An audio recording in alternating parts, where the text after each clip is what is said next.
Welcome into No Punt Intended, presented by Club Fantasy. I am your host, Joe Zolo. The 2-minute delay is because of Josh. It will always be because of Josh. So just know that it's not my fault. I had the cursor over the go live button, but Joshua, no, he had to speak his mind backstage before we started here. Today, offseason running back free agency previews. Last week we had stepmom Lauren on to talk quarterbacks. This week we have coined term M the Gem, M Lefco, on her very first podcast, joining us today to talk free agent running backs. There is a hefty list that I didn't realize how many people were actually free agents. Some might impact your fantasy team. Many won't, but for some reason, everyone I'm seeing on this list, I feel at least had one RB1 performance this season. So who knows? They could impact you at some point, but we're here to break down everything free agent running backs. Let's get into it.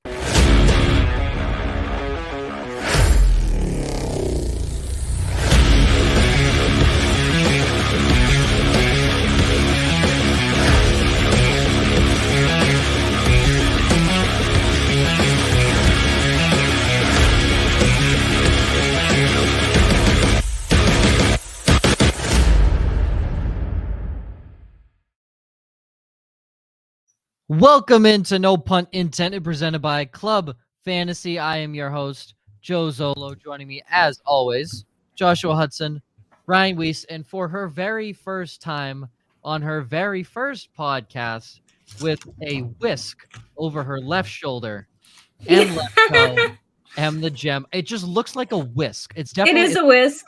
It is? Okay. Oh. It's a whisk. Oh my it's God. It's a giant, colorful whisk. That's awesome. I thought it was some cool light.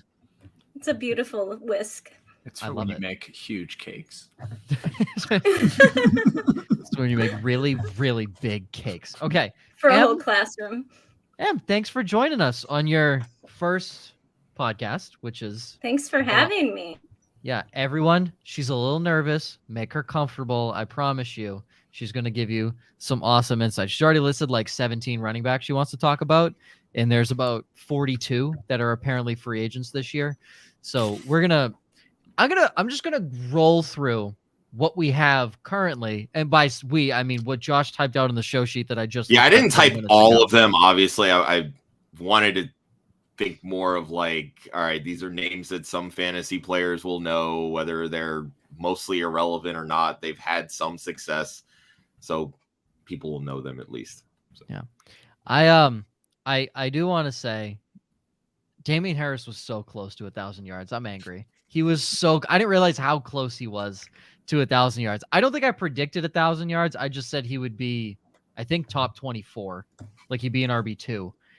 Does anyone know where he actually ended up? Just real quick, where Damian Harris ended among up? Fantasy running backs? Fantasy and PPR, obviously. For RB14, I believe. That was all Ooh. touchdowns because he had Go 15 Joe. touchdowns. He had 15 on the ground. Yeah. Thank you, Em. Thank you, Em. Not too many people compliment me on the show, so I appreciate you being here. And that's it's one of the first. Show's already off to a bad start. Yeah. It's mostly me complimenting myself on my pats on the backs, but yeah, I didn't. He was second. He was tied for second in touchdowns on the ground with James Conner. Both of those guys behind Jonathan Taylor, who had 18. Who then added a plethora more through the air. Yeah. And James Conner had more overall touchdowns. I can recount more than one that he had through the air. So, but Damien Harris, I mean, we talked about it too. His season was going to rely on touchdowns anyway, but he's not a free agent. These guys are. James Conner, the aforementioned, and these are basically in order of the fantasy, like where they finished. Yeah. So these are your main backs. James Conner, RB5, Leonard Fournette, RB6. So two, in theory, heavy hitters that could potentially be their landing spots could definitely dictate how they pan out next year. Darrell Williams and Melvin Gordon check in at the next tier of RB2. Darrell Williams, RB19. Obviously, that had a big deal to do with Clyde Edwards-Helaire being injured. Melvin Gordon just leave so Javonte Williams can finally get all the carries, please, and thank you. Devonta Freeman, Sony Michel round out the RB3s. Freeman had a couple good games peppered in. Sony Michel, again, his numbers very dictated to Darrell Henderson and obviously Cam Akers being out basically the entire season. Rashad Penny, Latavius Murray, Deonta Foreman, Justin Jackson, David Johnson. Why is he on this list? Ronald Jones. He's a free agent. He's a free agent that should be retired, so it doesn't matter. Jordan Howard, or actually in the show sheet, it's Jordan Hawad. No, there's a few that are past their expiration, I would say. Yes. Yeah. Jordan Howard, one of them. Jeff Wilson, Tevin Coleman, expiration date. Devonta Freeman, yeah. Marlon Mack and Raheem Mostert. Whoever typed in D-U-N done in the show sheet, I figured that was Ryan. Raheem Mostert's done. He's going to try and come back. Raheem Mostert's probably not going to be able to do it. So to everybody that didn't watch the show and drafted Raheem Mostert and didn't listen to us, I guess congratulations on your wasted draft pick as your RB3. But keep not listening to the show and not win your fantasy leagues. I'm very, very straightforward, matter of fact, salty. That's all. Third down backs, near and dear to my heart, is one of these guys. Chase Edmonds, I could care less about. I remember when everyone thought he was going to be the main back in Arizona. That was fun. J.D. McKissick. Actually, you know what makes this great? Eno Benjamin. Next year. Eno Benjamin. 2 Arizona free agents. Eno Benjamin. You wait for it. No. J.D. McKissick, third down back. He is a free agent. Brandon Bolden. He's basically plays special teams. Giovanni Bernard, also a free agent. Jerick McKinnon, whom the Kansas City Chiefs should probably re-sign. Yeah. I would venture out to say. James White, just retire, buddy. Go out. You've been injured too many times. I love you. You're fantastic. We were counting down the moments to his. And peace out to Jalen Richard. Yeah. R.I.P. Jalen Richard. I mean, not really, but we were counting down the moments to James White reuniting with Tom Brady, and then Brady had to go and fuck that up for us. So sounds personal. A good James White day is a good day for everybody in fantasy football. I'm angry about it because as a page, could you have imagined Gronkowski and Brady, and then James White and Brady? Nobody else would catch the football on the team, so that would have been a tough day for Mike Evans fans. Chris Godwin would get his, but tough day for Mike Evans fans if James White was also on the field. Because Bernard had kind of had a couple. Well, he was hurt a lot of the year too. Yeah, shut up, Josh. He had a couple good things going on. I don't know. Brandon Bolden also, just for Brandon Bolden, if he's back, is irrelevant because apparently Ramondre Stevenson can catch the football at a decent clip. I was gonna say he's irrelevant except for those 2 games every year. No, that's Rex Burkhead. Bolden was just filling the James White role. But that's the only reason Bolden. He's there. He's a special teams guy. And J.J. Taylor was also hurt during that time as well, so that's why Bolden got it. But it'll be Ramondre and Damien Harris moving forward. The ultimate hybrid. Yes. Cordaro Patterson. The greatest. Completely left him off the list until yesterday.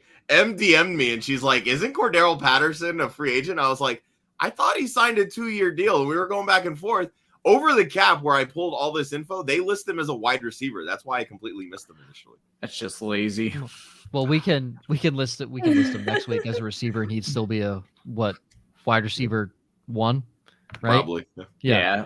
Last I checked, that's what it was. If not a high end 2. Yeah, Cordaro Patterson. If he doesn't go anywhere back but Atlanta, I don't know if his value holds, but we can talk about that later. Potential trade candidates. Saquon Barkley, baby. Again, to those of you that decided to not listen to the show and draft Saquon Barkley, what are you doing? You really need to start listening. Anyway, go ahead, Em. Do you have any thoughts on Saquon? Because I know Josh and Ryan's thoughts. Everyone knows my thoughts. What are your thoughts on Saquon in terms of the future, I guess?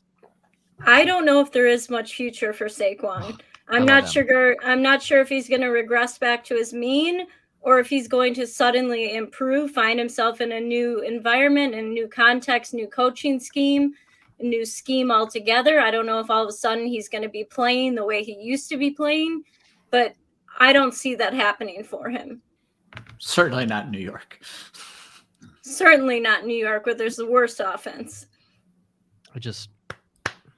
round of applause for M. Fitting right in, and we love to see it. Perfect. So we argued about this at some point already this offseason. It wasn't really an argument, but where do we think his ADP ends up? That's the biggest question, because his name still does, I don't want to say deserves, but still garners respect. He had a couple of decent games last year. If he's still in New York, assuming all things equal, where do we think he gets drafted? Is he a second round pick at this point? Are we seeing if he falls to the third round? If he does fall to the third round, are we drafting him? M, go ahead. I'll start with M. Ooh, I don't know. I don't think he's going to be a first round pick. I don't think that will be any option for anyone unless they plan to lose to me, because they will lose to me if they draft Saquon. I love but that. I think that he could be a late second round pick, early third, but I'm still not drafting him. Josh. I think it really depends on the league you're in. I mean, obviously settings are going to play into it, and you're going to have some leagues like Joe when all you want to do is draft running backs. I think Saquon could still sneak into the late first, early second. No.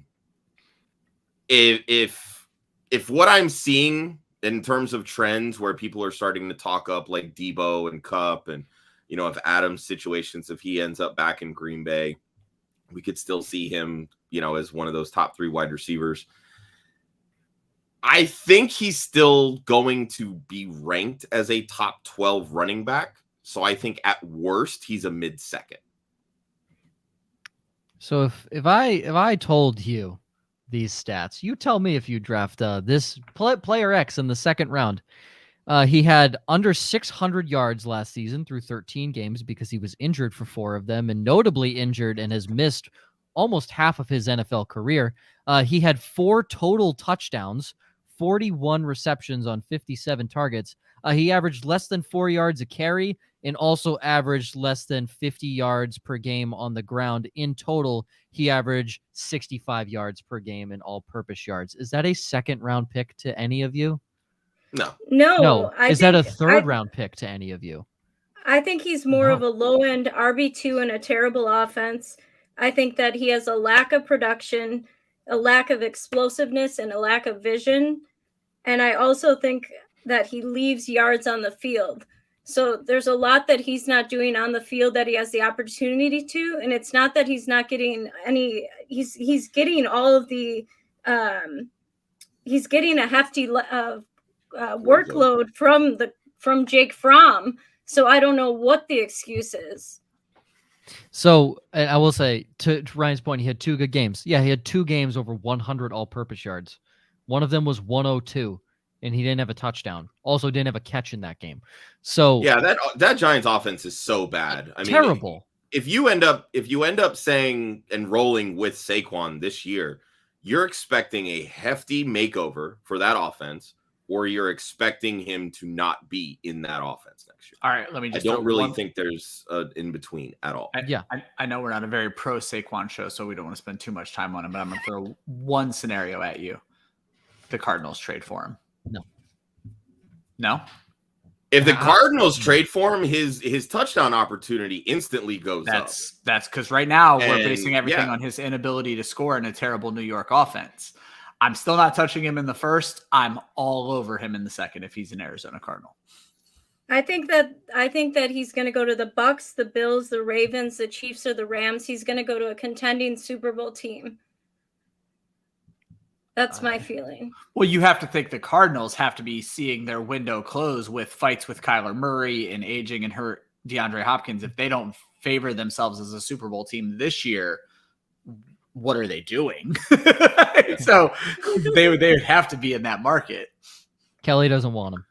Kelly says keep him as far away from let's Arizona be clear as possible. She says don't need him. As of this second, they certainly need him. Otherwise, it's Benjamin. They need Eno Benjamin. They may not necessarily need Barkley, but they need a running back. Yeah. So. Eno, other. I don't think he gets traded. I think he's stuck in the wasteland. But it's an interesting.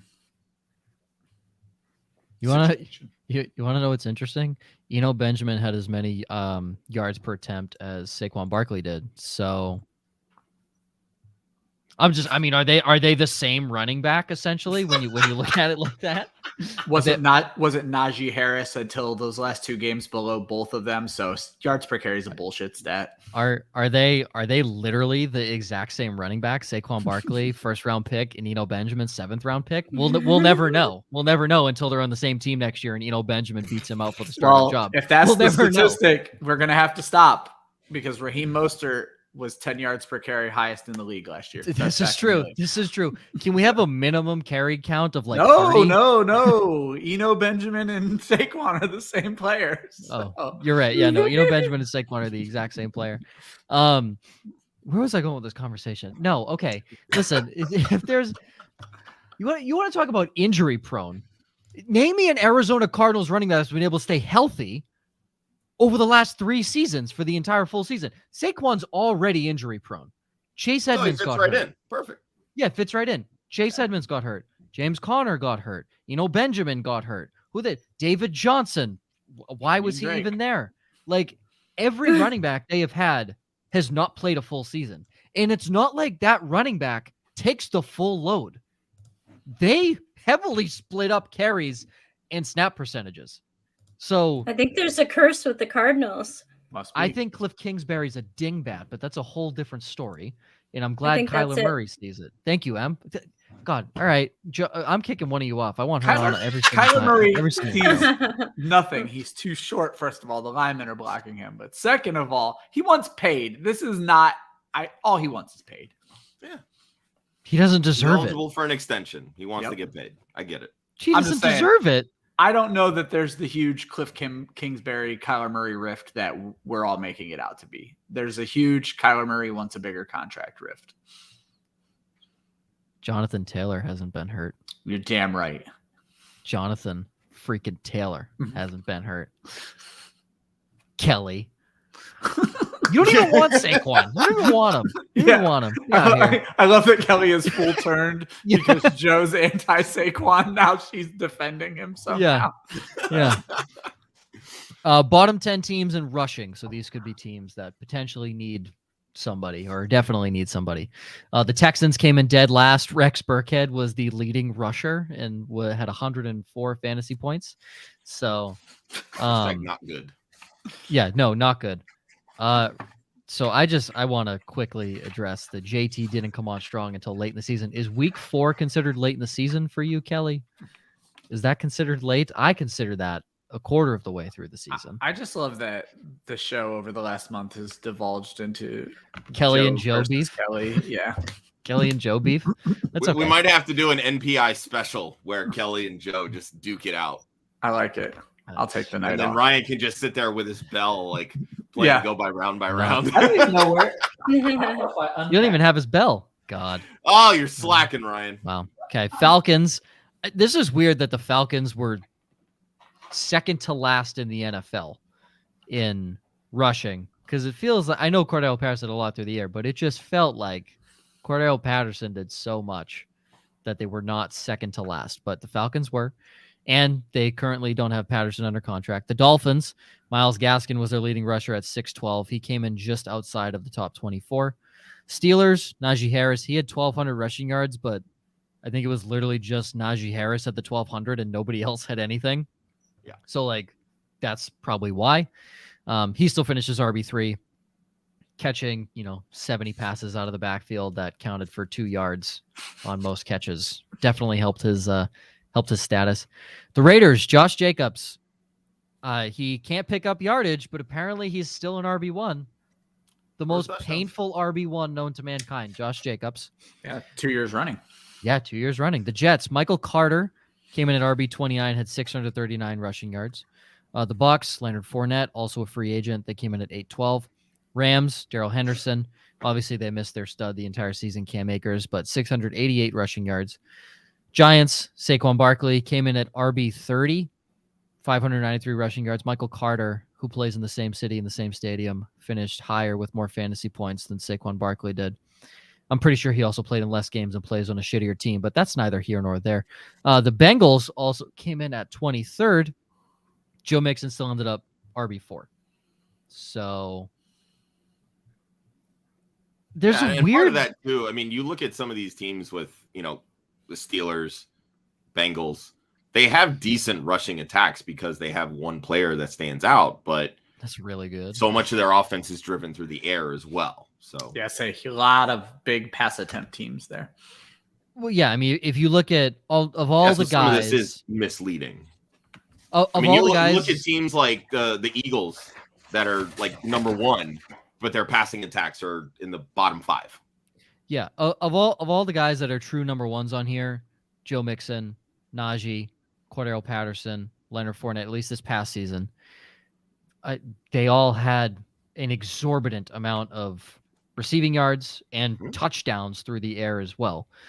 Josh Jacobs, just not so much because they like to use Kenyon Drake for some reason. Yeah, I was going to say, if you look at like the Steelers, the Raiders, the Bucks, the Rams, even the Bengals, at no point were we actually looking at them and saying they were a bad running team. It was what it was. So. Yeah.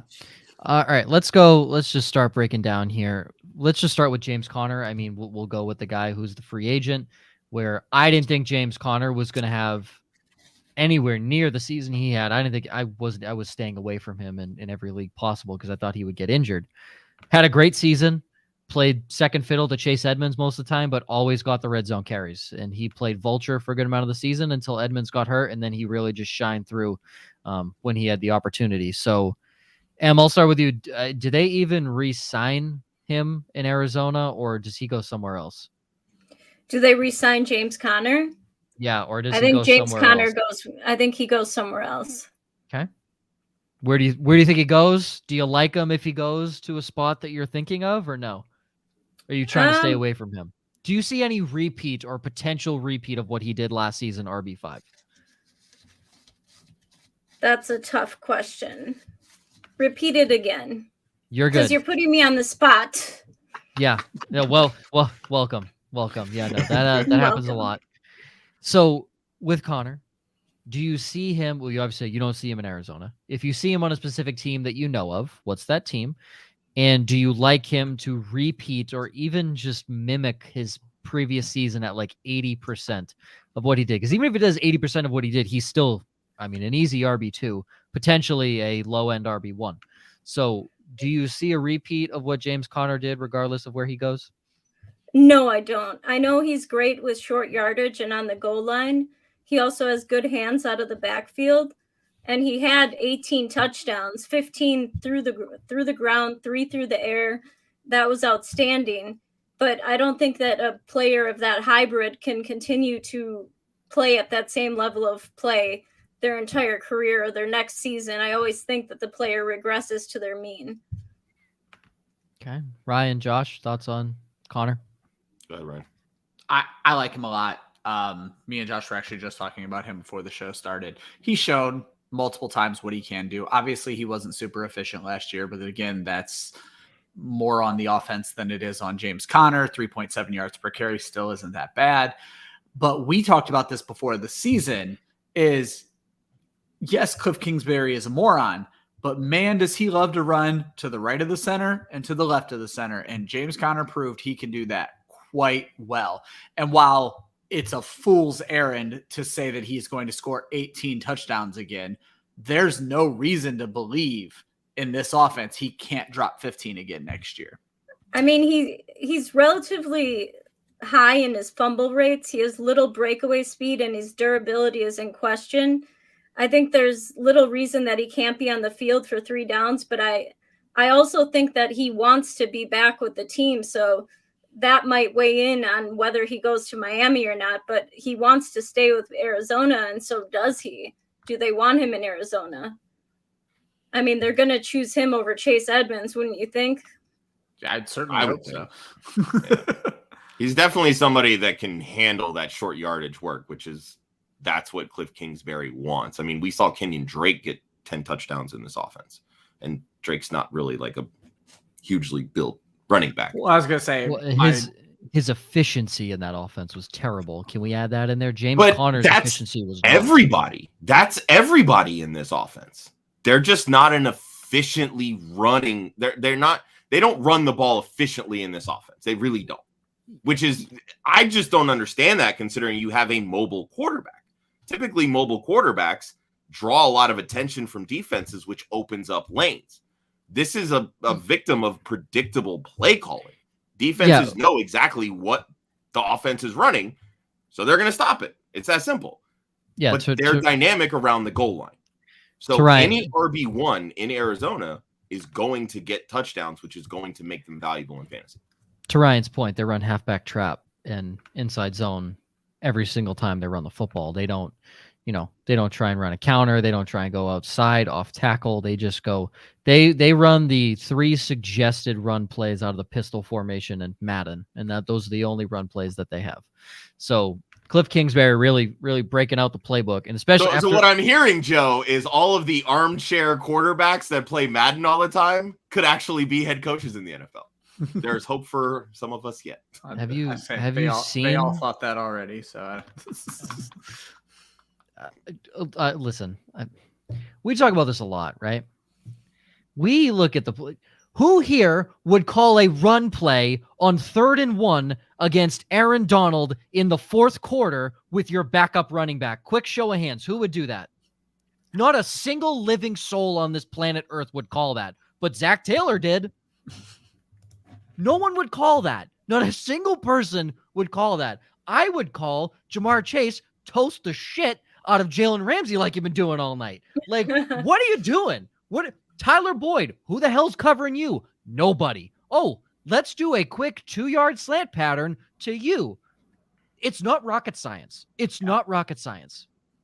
How do we get from Cliff Kingsbury to Zach Taylor? Bad play calling. You want to know the play call that Zach Taylor had? Halfback dive. You want to know where Aaron Donald was? In the 1 technique. For those that don't know, that's literally over the center for the most part, just to the left of him. You want to know where the halfback dive goes? The 1 gap. What is that play call? That makes no sense. Yeah. Like, at least we're going to run it. Run an outside zone to freaking Leonard Floyd. Like, do something. Oh, terrible. Okay. Just to backtrack to Jonathan Taylor, after week 4, he did not have a single game under 100 all-purpose yards until week 14 or week 12 when they played Tampa Bay. He also didn't have a single game without a touchdown until week 15. So, yes, he was consistent after week 4. Just wanted to backtrack that so Ryan and I can stay on our Jonathan Taylor bandwagon here. Don't try to prove me wrong. The dude's legit. Don't try. He had almost 500 fantasy points. Like, he'll be your first repeat RB1 in 20 years.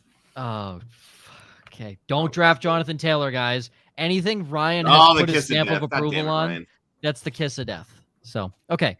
I think James Conner stays in Arizona. I think it makes the most sense. Yeah, if they can make the numbers work on a contract, I think, especially for his fantasy value, that's the best place for him. I think it's a huge mistake for them if they don't. Yeah. So. I guess, next big guy that is, I think he's 28 now, Leonard Fournette. Fournette just turned 27 in January. 27. Okay, thank you.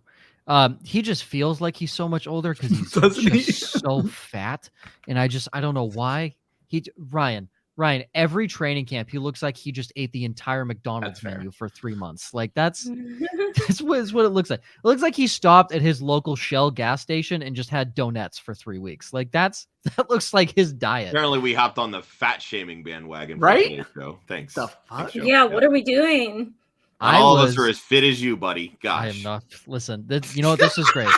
This is great. So today for work, we're doing a reading program with the Larks where we supply, we do a little fun thing with 14,000 kids across the state of North Dakota. There's a reading program. If they read X amount of books, they get free tickets to a Larks game. So we did a reading program. Assembly today was the first one. I was hosting it. We had our mascot there. And in the second assembly that we did, and I was waiting for this question to pop up, the kid asked, "Clark, why are you so fat?" And I had no clue what to say. I was every kid dying laughing, and the guy the Clark the Lark, whoever was in our mascot, he did a fantastic job of like playing it off. It took me a good 45 seconds of rambling and thinking in my head, how do I say this without being like mean or like, I'm thinking like PC police in my head. So yeah, that came up today. Maybe that's why I'm on it. But no one can look at me and tell me that Leonard Fournette doesn't look like a Mack truck when he shows up and not in a good way. Like no one can tell me that. So Fournette, we all thought he was gone in Tampa, at least on this show. We all thought he wasn't going to be in Tampa last year. Re-signed him. They wanted to run it back. Tough to do that when Antonio Brown walks off the field and Chris Godwin gets hurt. So really hard. And also, I think you were on your DB 10 for the season. Yeah. So your entire secondary just decided to not, be healthy the whole year. So that kind of hurt. Leonard Fournette, thoughts on him? Can he repeat? Can he do it again? Does he need to be in Tampa to do it again? Does he even stay in Tampa? What do you think? I don't know if he's going to stay in Tampa. I don't think they have the money for him, but I think he showed physical running ability between passes that made him a top 5 in the first place. I don't know if I can see him repeating his same performance, especially not if Brady's gone and Brady was the one handing him off the ball, and I don't see it happening. Josh, Ryan. I think the Bucs are going to try to keep him, but I feel like the only reason he was there was because of Tom Brady. So unlike last year, where if somebody came and offered him more money, he felt more compelled to stay in Tampa because of Brady. If somebody comes and actually offers him more money this year, I think he's gone. He's basically coming up on his last big contract. This is his last chance to really get paid. I still think Atlanta would be a perfect place for him. He's a bigger bodied back, and they have a pretty subpar offensive line. So, he can break some tackles and maybe gain some yards there. He'd be a better version of Mike Davis. But I don't. What about Miami for him? Well, Miami's offensive line is even worse than Atlanta's. So I don't know if that's really a solid fit there. Albert, to your point with Buffalo, I think that actually could be a pretty solid fit. He could do what they maybe hoped Zach Moss could do for them. Kind of play like a bigger bodied back next to Singletary. He's the combo of Singletary and Moss in one back. My only issue is I'm not going to pretend to know all of the inner machinations of Leonard Fournette's brain. I don't know if he's chasing titles at this point, and that's the only reason you're going to Buffalo. They're not. He got his ring. They're not opening the bank account for him. Miami could open the bank account for him. There are teams that need him. And they have the most available salary cap. And Josh hit it on the head. This is his last contract. He's not getting another big contract after this. So you get it now if you're going to get it. And then this kind of hits on something that I'm starting to get worried about. Could we see just an immense fall from grace for the Tampa Bay Buccaneers with no Brady, probably no Chris Godwin? They lose both running backs this year. What's to avoid? This has not been brought up by anybody, and he is a made man in that town. What's to avoid them trading Mike Evans right now to get what they can for him and just punting for the next 2 seasons? And Lauren brought it up last week that she thinks there's going to be a surprise Bruce Arians retirement. And if that happens, that declares full rebuild for me. Bruce Arians is not staying there for a rebuild. No chance in hell. He's there to win. So also, Bucs fans and everyone that has followed football the last 2 seasons, you knew exactly what the Bucs were doing, and it worked. Like let's not joke. It worked. You went all in 1 year, got your ring. Now you pay the consequence for the next 5 seasons. Like you're gonna suck. Ugly. Yeah, you're. Ideally, Fournette's position, he'd be best suited for a role that he would rotate with a player that's better suited for the passing game.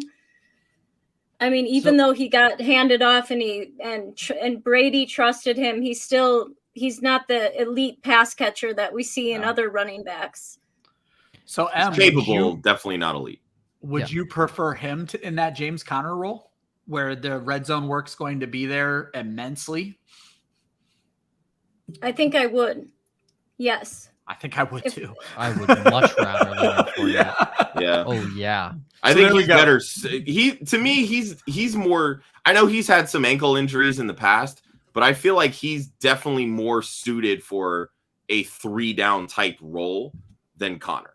Yeah. Well, but even still, they won't use him that way, and that's what's nice. But that's the thing is they'll have the option to if they don't bring back Edmonds. Like if you end up shelling out to keep Connor, you're probably not going to be able to keep Edmonds as well to keep that 1-2 punch going. I agree, but I think I think there's an understanding as well. They're going to get a pass catching back. I don't see them going out and looking for a 3-down guy. I mean, there is no 3-down guy, but I will give you Fournette is the best suited for it of this bunch. What's interesting as I go through like the teams that are above the league average in cap space, there's like 2 teams that like realistically could take him as like their number 1 back. Miami, we've said, because they don't really have one. I mean, stop me if there's a team you think differently. Maybe the Jets, but I know they drafted Michael Carter last year. It just doesn't make sense. Joel just actually brought this up in the chat too. So. Yeah, like Chargers with Eckler, Jaguars drafted ETN last year, and also James Robinson is a smoke show. Oh, and there's no relationship between the Jags and Fournette. No, exactly. Bengals and Joe Mixon, Jets and Michael Carter, Broncos Javonte Williams, Colts Jonathan Taylor, maybe the Seahawks, but Chris Carson has Pete Carroll by the ball, so that won't happen. Nope.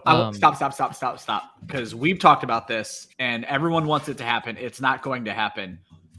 The Broncos and Javonte Williams, because M brought up a good pass catching back would be a nice compliment. Fournette could be a guy there that they're not going one back. This is the Green Bay system all over again. We've dealt with this for years. Nope. They're not going one back. Nope. They're not.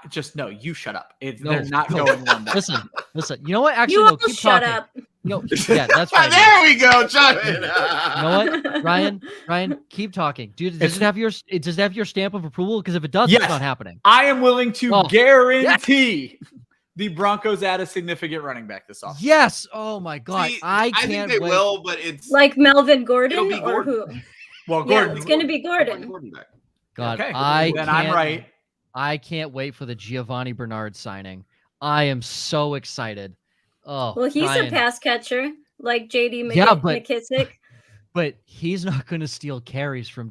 As long as someone doesn't steal carries from Javonte Williams, sign the 300 third down running backs you want. No, Ryan, listen, you're probably right.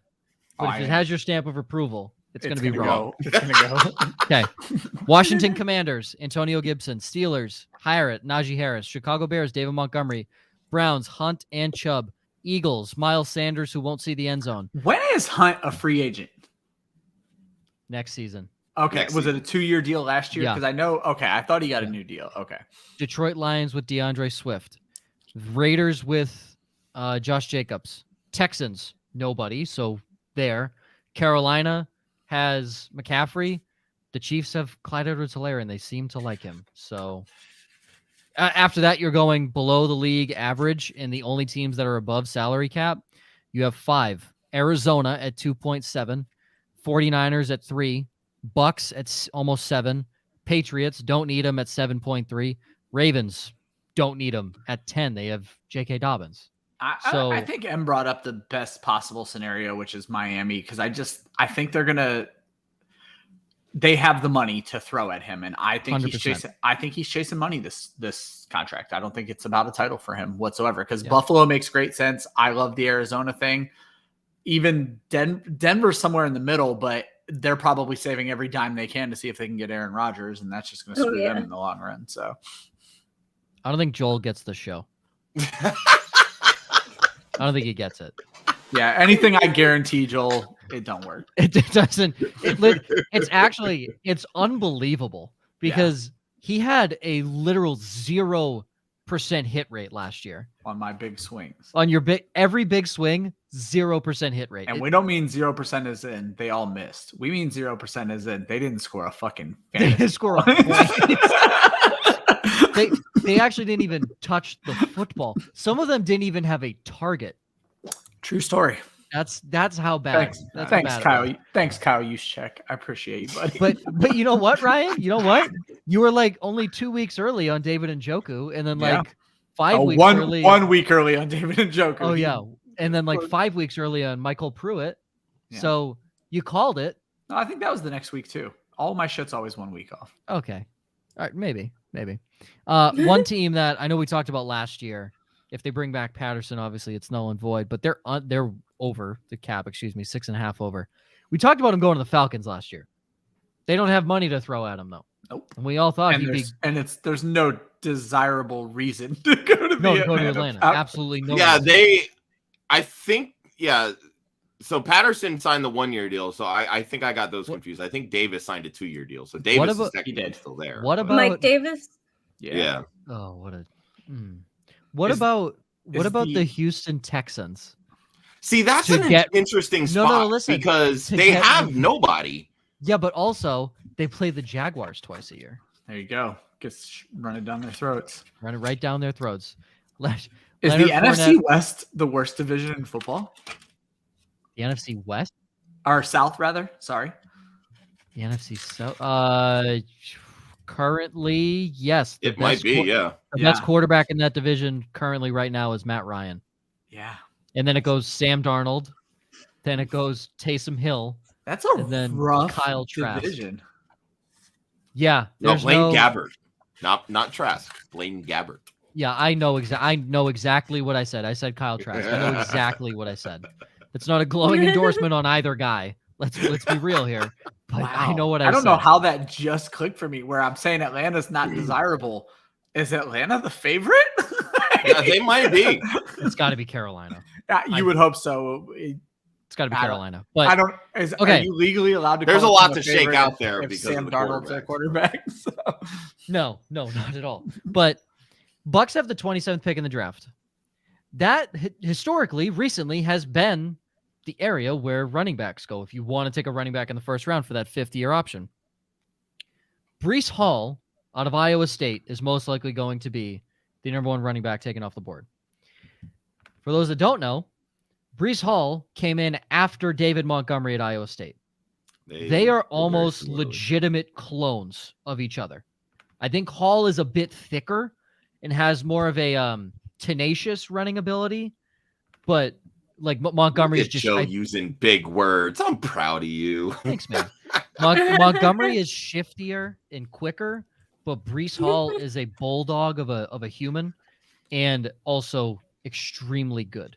So could this be a spot where they go and take Breece Hall? I mean, currently on CBS, the mock draft just came out this morning. They have Tampa Bay staying put. They take the senior defensive lineman from Georgia, Davonte Wyatt. He's the 5th-ranked defensive lineman in the class. They definitely need to get younger on the D-line. But it would be interior next to Vita Vea. So, well, I mean, Sue's a free agent. I guess, but like, I feel like you don't. To me, that's not a rebuild move. We're a contender and we'd like to add to our defensive line move. That's not the case anymore. And I'm not saying a running back is that move either, but we've seen teams invest in running backs to then use them as a piece to then maybe attract other players to come to the team. I just wonder when the NFL wises up and realizes that's not the move. Running backs? Yeah. No, it's probably in the first not. round. No. The only reason you would take a running back here is for the 5th-year option. I've said that too. That too. I mean, run them into the ground, franchise them twice if need be. If they're really, really good, 7 years, you're lucky to get a running back for that long. It's just you have Jonathan Taylor, best running back in football, 2nd-round pick. You have Javonte Williams, a rising star, 2nd-round pick. Michael Carter, 4th-round pick. He should have been drafted by the Seahawks. Let's get that straight. Jonathan Taylor should have been. But he wasn't. But that's what I'm getting at. Yeah, well, the Seahawks are bad at drafting. But why are you then so is every other team in the NFL, even the Colts, who all passed up on. It's just then that makes then everyone that passed on Tom Brady. What I'm saying is the Seahawks legitimately had their number 1 need was running back, like that in offensive line. And they just said, no, we're going to draft a guy who should have gone in the 4th round and he's going to be our D lineman. and he won't play. I mean, yeah, There's bad at drafting. Angie, I can't believe we talked good about Angie's Falcons while she was on the show. I know. I'm disappointed in all of us, for the record. Em, I know you're new. Angie is a big Falcons fan. She listens to us, avid listener. Every time she joins the show to listen, I am somehow talking bad about the Falcons. Oh no! Without fail, time. every time. I don't know why. I don't know what it is. It's some weird coincidence in the universe, but it happens every time. So, Angie, I mean, they're the favorite currently. So, I mean, round of applause for the Atlanta Falcons on being the 5-12 NFC South champions this year. I mean, realistically, that could be like the NFC East from a couple seasons ago. Okay, we're gonna do some rapid fire here. We've already gone through Connor. We've already gone through Leonard Fournette. I'm just gonna go really quick. Where do we think X player is gonna end up? M, I'm gonna start with you. I don't need any explanation. If you want to add a little bit of spice in there, Angie says 12-4. That's you can't do that anymore, Angie. It's 12-5. 12-5. M, we'll start with you. Melvin Gordon. Where do you think he goes, or does he stay put? I think he goes, and I think he goes to either the Chiefs or the Steelers or the Jets. Okay. Ryan. That's interesting. I have Gordon taking Miami's money. Okay. Josh. I do like the Gordon to Miami suggestion if they end up pairing him with like a young draftee, but I think he ultimately stays in Denver. I think they really like him and his leadership there paired with Devonta. I don't like Josh's answer. I don't like my answer, but you know. I like being right, so I'll take it. I like realistically, you know what? Justin Jackson's a free agent. They pair him back up with Austin Eckler one more time. 1-year deal. It's not happening. It's not happening. No. Let me be straightforward. It's not happening. Yeah. But you know what? Every time you say it's not happening, it suddenly freaking happens. So because I'm a genius. So that's why I say it. So that if it never remember I said Zach Wilson was my upside quarterback, and then he ended up being that would be the exact scenario that I was referencing. Yeah, he ended up being QB6 that week, and I'm like, guys, do not play him. It's not gonna happen. And then he drops 3 touchdowns against the Jaguars or something like that. First half. Yeah, the first half. Something so stupid. And I said the week after, I'm like, I don't even want to take the right credit for this because I said it wasn't happening. I don't think he goes back, but I think that would be an interesting pairing to do that 1-2 punch. I also think that helps Austin Eckler so much. Yeah. So much. So for those that are scared, if you have Eckler in Dynasty or you're a big fan of Eckler, that helps him so much. If they get Gordon back, it also that helps hurts him. his touchdown upside, though. It hurts his touchdown upside. But Josh, I'll kill a couple of his touchdowns, maybe 3-4 of his touchdowns for more snaps. In my opinion, I think he gets more snaps and also more touches in the air. I'll make the trade. I'll make the trade off.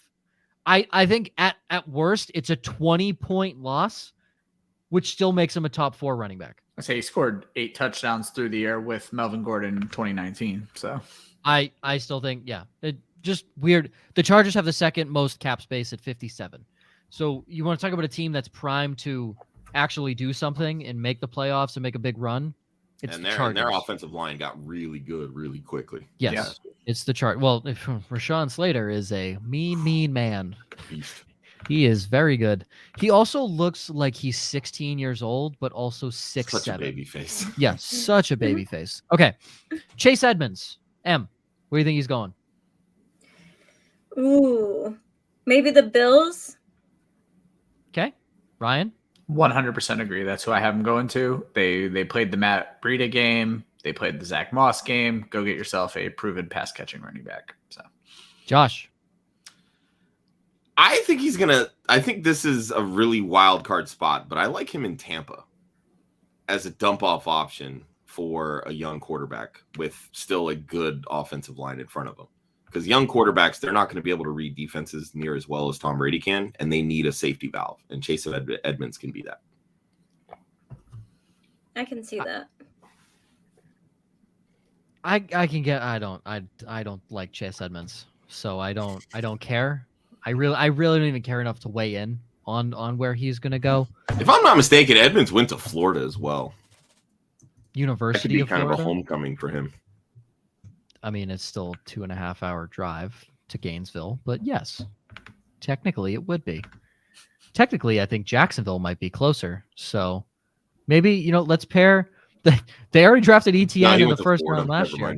That's my Where did he fault. go? I'm thinking of somebody else. He went to Fordham. Fordham? Where the hell is Fordham? Somebody tell me, Ryan. I know you're looking it up. Where's Fordham University? That's my answer. Whatever the closest NFL team is, that's where you go. Where is it? The Bronx. The Bronx. He will be a New York Giant next year. He will sign and trade for Saquon Barkley. I mean, it works. Oh. I was gonna say it works. Listen, guys, I'm not saying that everything might happen. But Let's be clear. That's not a bad landing spot for him either. No, it's not.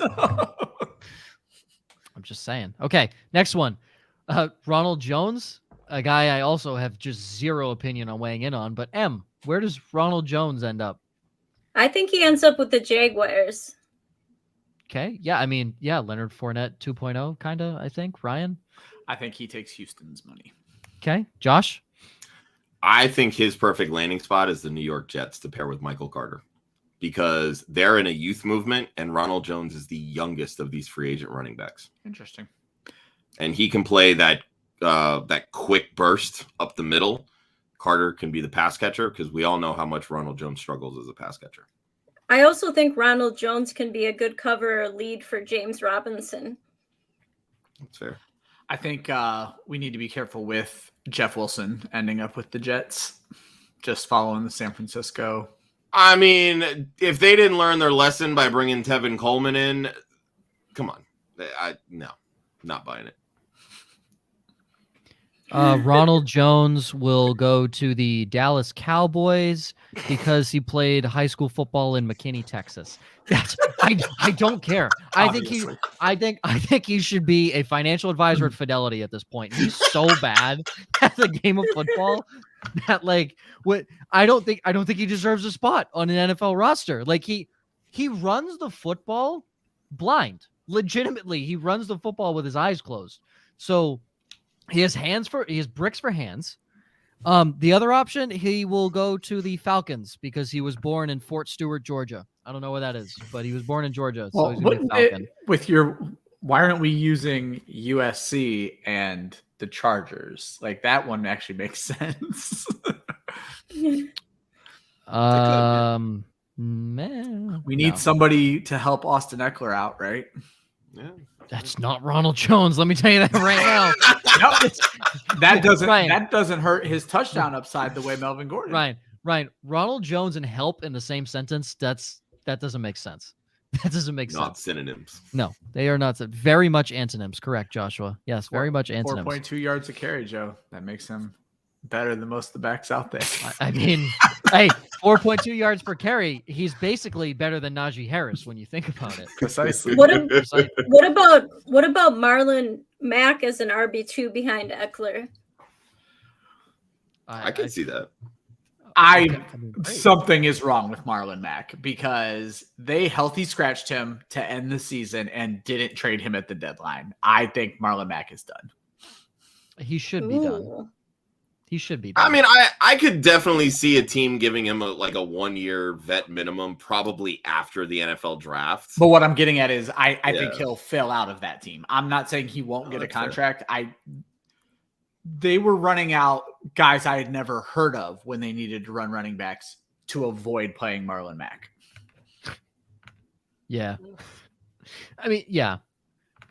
Yeah. I don't think Marlon Mack is. Deion Jackson appeared in 8 games and received 13 carries and scored a touchdown. Marlon Mack appeared in 6 games. They were purposefully avoiding Marlon Mack. So. Okay. Next guy, Rashad Penny. Came on late in the season. Shout out Drew Metcalf. Yes. Also, shout out Rashad Penny. I had you on my dynasty for 3.5 seasons, and I drop you midway through this past season, and you're like, oh, Pete Carroll's like, oh, let me play him. And then Penny's like, oh, let me be productive in a first-round pick. Where do you think Mr. Rashad Penny ends up in 2022? I think he ends up with the Cardinals or the Dolphins. I'm back on the Dolphins, but I think it's strong Cardinals or Dolphins. Okay. Ryan. I do not hate the Cardinals. I was not considering them. I think he stays with Seattle. I think he has a home there. I think he stays in Seattle. Josh. I think we've all seen Pete Carroll and John Schneider be extremely stubborn and not give up on players. They want to extract as much value out of this first round pick as they can. I think they will try extremely hard to keep Penny in Seattle. But I kind of like him in Houston. I could see it. To me, it's all about health. I can see him. I love him in Arizona, but is he going to be healthy? Is he going to stay not if healthy? he's in Arizona. Not if he's in Arizona. I mean, it's a perfect fit for Arizona, an unhealthy running back. He obviously this goes for anybody, but for him, like especially, has he even played like half a season legitimately? Like even played half a season? I don't think so. Like maybe his rookie year. But again, he wasn't. I think used last year. Well, I mean, technically, he hit 10 games. Yeah. Oh, yeah. Yeah, I think this was the first time he's hit. It's 14, 10, 310, 37 games in a 4-year career. So it just that does 37 games in a 4. So he averages 5.6 yards per carry over his career. Like he's a burst. He's a fantastic running back. I had said he's not a pass catcher though at all. He came out in the same draft as Barkley. I said in that draft, because after he had his game, he had his bowl game where he had 8 carries for 250 yards in his bowl game. And I said, I'm like, he'll be better than Barkley. All he had to do is stay healthy for one freaking season, and he's basically better than Barkley at this point. So I will take a pat in the back if you can freaking stay healthy, Penny. But I don't know where he goes because I don't think he stays healthy. And if he goes somewhere, I still think he's not relevant in fantasy. If he goes to Miami or Houston, he's very relevant because they literally have no other options until he gets hurt. And he will be the RB1. I do like Houston. I really don't think Lovie Smith was not the hire, but I really think Houston, as bad as we say their defense is a lost cause. Second half of last year it came on, but their defense overall is a lost cause against a good football team. Especially against their division. Jacksonville twice. Tennessee, when they play in Houston, Tennessee struggles. And then Indy twice a year. Indy sometimes struggles. And also, they may not have a quarterback answer come March 14th. Like, they might be in trouble. So then he could play 8 games in that division and rush for 1,000 yards. I guess the one thing I'd watch out for, isn't it Pep Hamilton in Houston?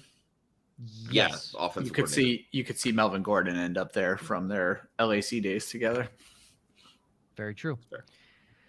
I love Penny. I am still, despite how he double stabbed me and crossed my, stabbed me right in the heart. That was not the saying. No, double cross. Is it double crossed and stabbed me in the heart? Double cross, stab me in the back. Stabbing you in the heart is not really a double. I mean, I guess it is a double cross. Why are we here? I'm just saying, because I am bad at English. If I will go with the Houston train. I like Rashad Penny in Houston. I will go there. Last 2, and they're 2 pretty big names. Cordaro Patterson.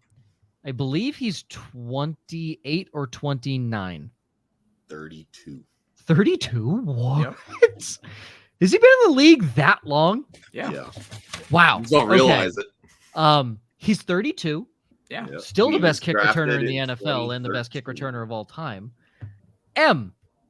Where 31, does excuse me. He'll be 31 in March. That's still old. Where does Cordaro Patterson go, And if he goes anywhere, is he anywhere near as productive?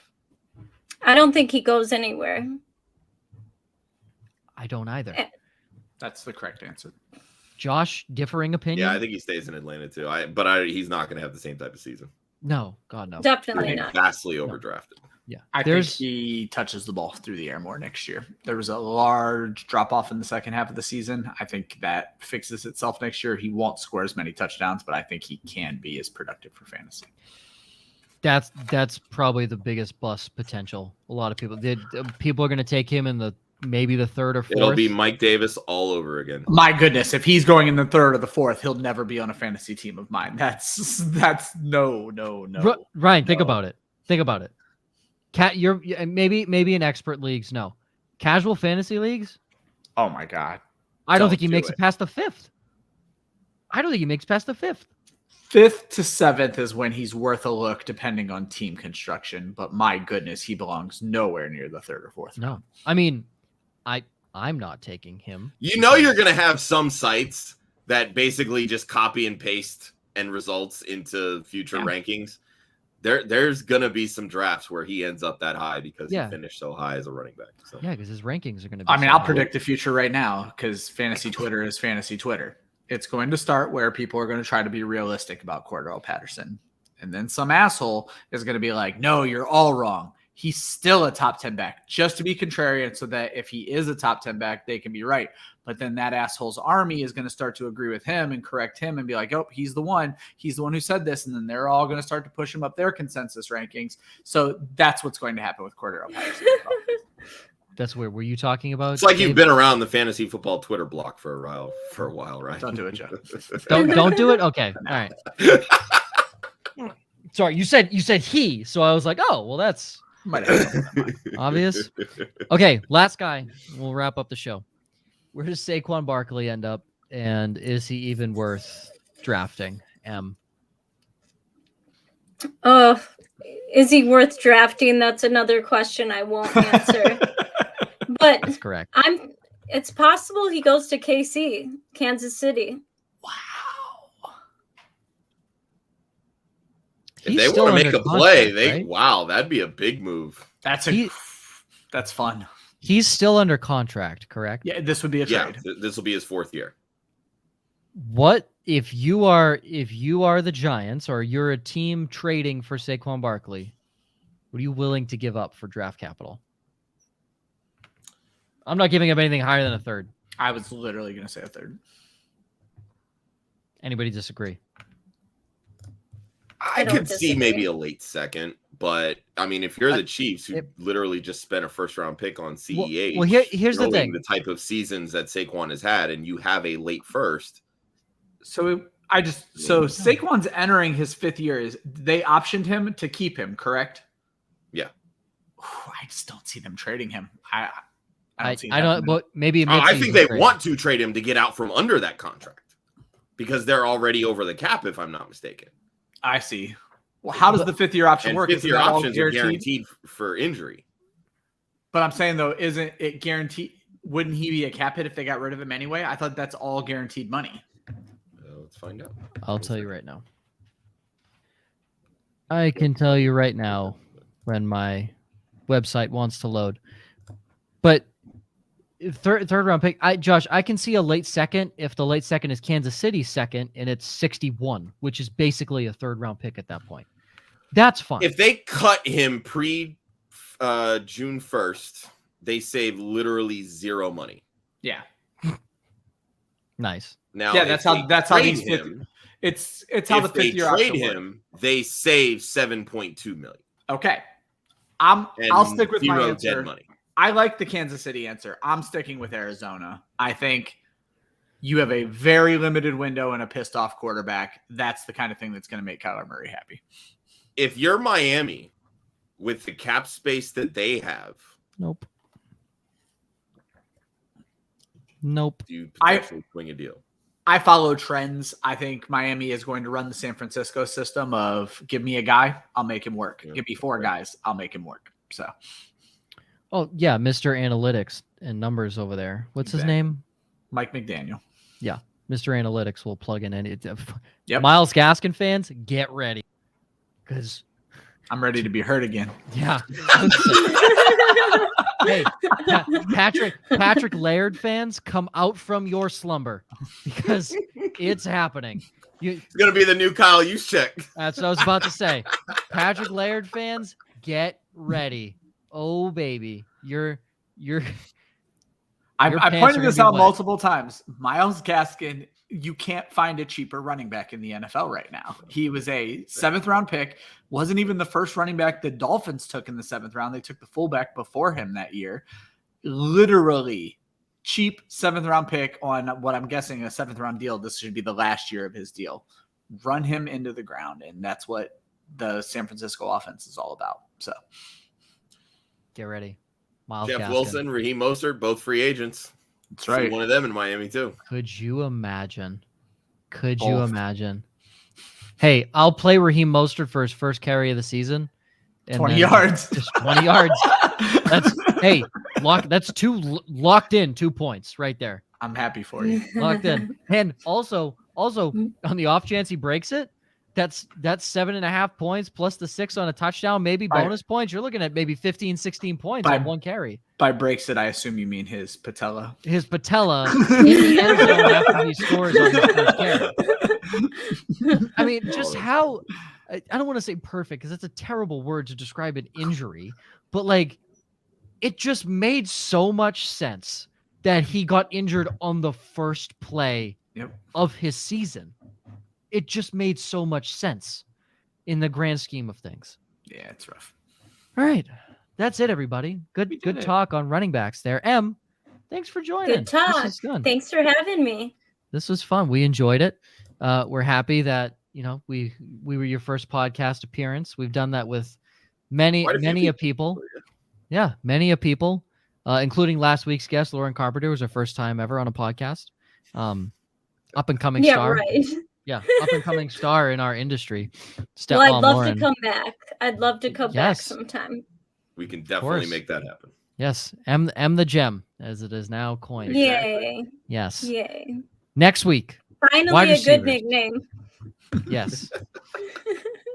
Wide receivers. Now we're looking next week.